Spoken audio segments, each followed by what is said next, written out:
Hola, benvinguts a Paper i Píxels. Avui toca Píxels.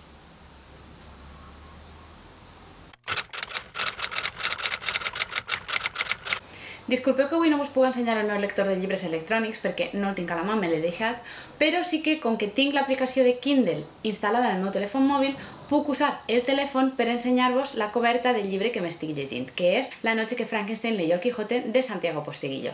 Com veieu així, a banda en el telèfon la podem veure en color, el meu lector de llibres electrònics només les ensenya en blanc i negre i podeu apreciar un poc més el disseny de la coberta.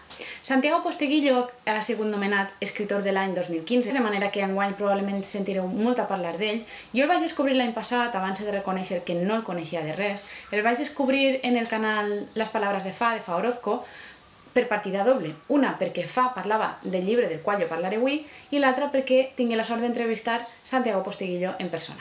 Vos deixaré baix l'enllaç del vídeo de l'entrevista de Fa, perquè és molt interessant i de pas coneixeu un poc més la persona si tampoc no sabíeu qui era Santiago Posteguillo. I avui vull parlar-vos breument del llibre La noche que Frankenstein leyó el Quijote. D'entrada ja veieu que és un títol molt original, crida molt l'atenció, compleix perfectament la seva funció de captar l'interès del lector i per dins el llibre no és diferent.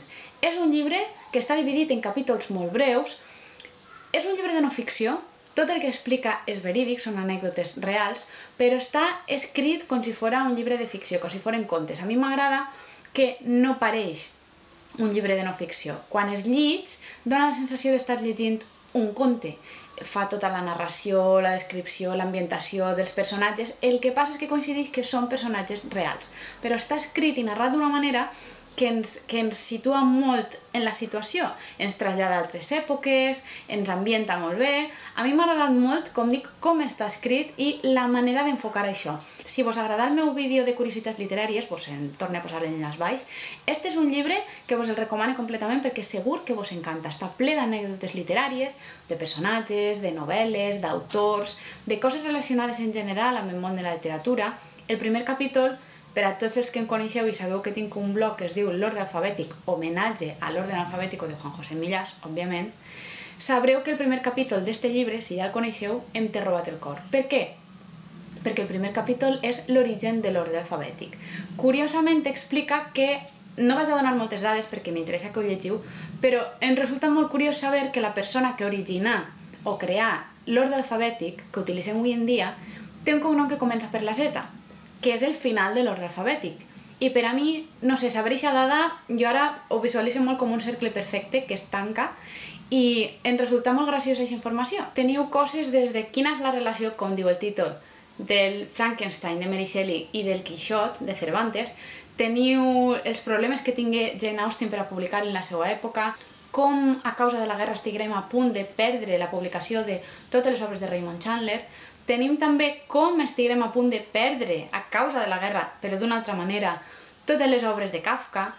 Tenim coses com qui originà l'ordre alfabètic, si les obres de Shakespeare són realment obres de Shakespeare. Hi ha un munt d'anècdotes que jo, per exemple, per haver fet filologia, haver estudiat carrera de lletres, algunes ja les sabia, altres em sonaven però no en sabia les dades reals, però és un llibre que m'ha agradat perquè me n'ha descobert moltes altres de les quals ni tan sols havia sentit a parlar. Sí que es nota que s'ha documentat, que dona molta informació, dona dades, dona noms, dates, llocs. Els capítols són molt breus, ja dic, si sou dels que preferiu coses més lleugeretes i vos interessa el món de la literatura i, com dic, i vos agrada el vídeo que vaig fer de curiositats literàries, recomano completament que busqueu este llibre. No és excessivament llarg, no sé quantes pàgines té perquè me l'estic llegint en format electrònic i ja sabeu, els que llegiu en format electrònic, que posa percentatge. Però potser porteu 5 o 6 capítols i ja aneu pel 50%, de manera que no és excessivament llarg. No l'he vist físicament, no sé si tampoc el format és molt gran o molt menut, però és un llibre que es passa ràpid, podeu agafar un capítol al dia. També és un llibre que, com que conta moltes anècdotes, encara que estiguen explicades a manera de conte, vos dona peu també, si teniu amb qui parlar de llibres, vos dona peu a tindre converses molt interessants, a explicar-vos curiositats, i és un llibre que, a banda de ser original, està molt ben escrit. Ja dic que a mi m'agrada la manera d'escriure Santiago Posteguillo, m'han recomanat altres obres seues, ara que és escritor de l'any, de manera que trobo que sí que l'exploraré un poc, perquè totes no van a ser com esta de no ficció.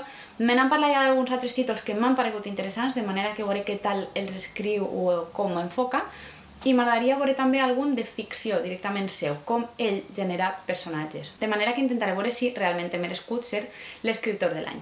Si coneixíeu o no coneixíeu a Santiago Posteguillo o si ja havíeu sentit a parlar de la noche que Frankenstein leyó el Quijote, deixeu-m'ho tot com sempre en la secció de comentaris.